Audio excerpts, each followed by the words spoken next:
Yeah. I just saw the Final Deletion last night, and I just want to put my thoughts out there. Uh,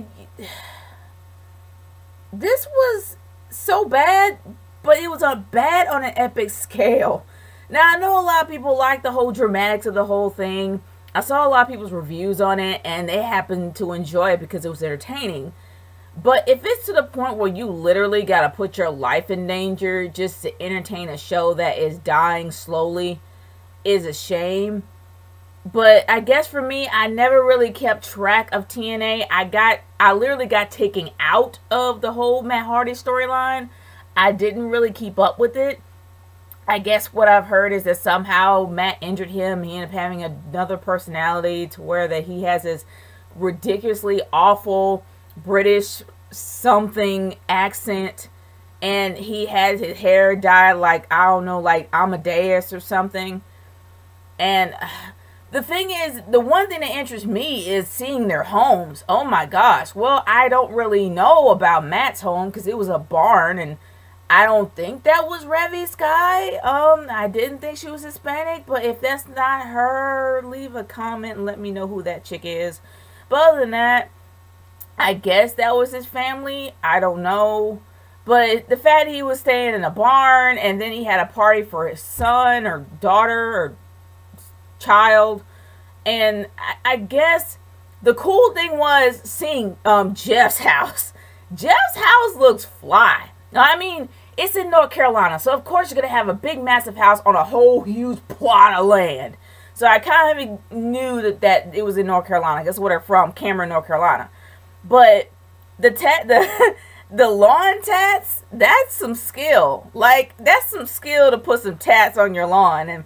But let's be honest. Even though Matt Hardy drove straight through it, all he did was just cut it down. He didn't really destroy the tats. The design is what it is. You know, he skinned the outside of it. He trimmed the other side down. Dirt did pop up, but honestly, he didn't destroy it. But other than that, the match itself was literally in their own backyard. I guess maybe it was in Matt's house, maybe it was in Jeff's house. This was on their land. And they literally had a backyard squared circle set up for this match. Now, I never could keep track of what was going on in the whole storyline, so maybe that kind of messed it up for me. But honestly, every amazing spot that I'd be like, oh my gosh, I didn't really react to it at all. I guess because I know how the Hardys are, and I knew that they were going to go over the top when it comes to this. But I didn't really expect to see Jeff Hardy climb a 30-plus foot tree. Now, I know a lot of people are like, well, you know, Shane did the exact same thing. He climbed a 20-foot Hell in a Cell. And I'm like, okay, yeah, sure. Shane, he climbed a 20-foot Hell in a Cell. Number one, he's the boss's son. And we knew that he probably would be okay, because I don't think that Vince is that cruel to have his son literally die on the air. So I'm not saying that it was an environment that was safe, but it was more controlled as being in your own backyard. Climbing a 30-foot live tree and jumping off, probably more than 30 feet. That had to be more than 30 feet.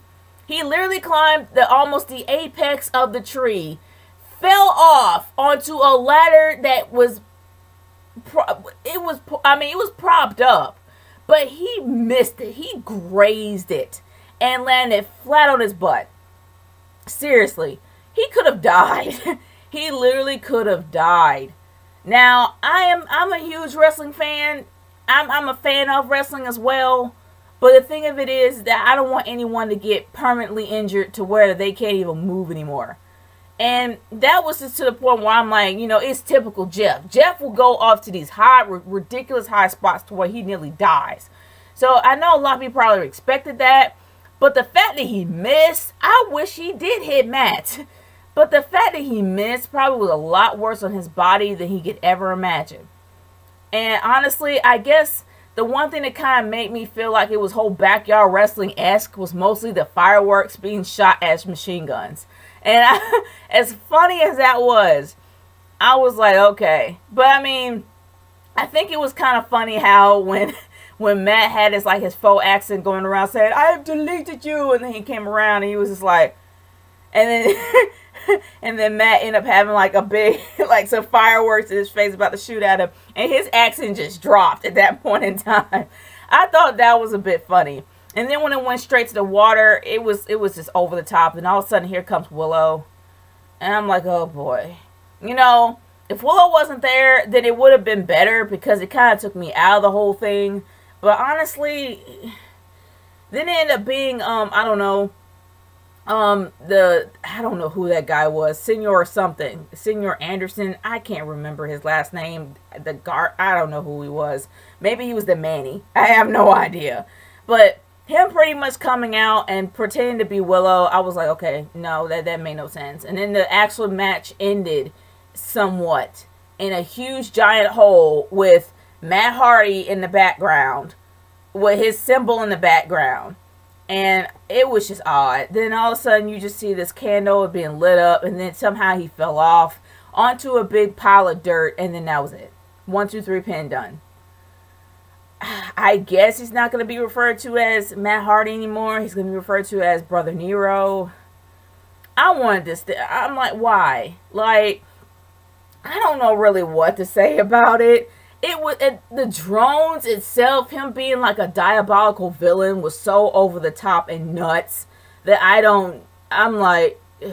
If it wasn't for the faux accent, if Matt Hardy was just a maniacal Matt Hardy without the whole Amadeus thing, it wouldn't be so bad.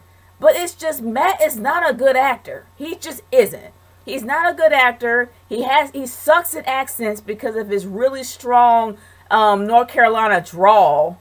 I mean, if he tries to be another character, he has to be a character that will work with him. Like, his accent it just sucks.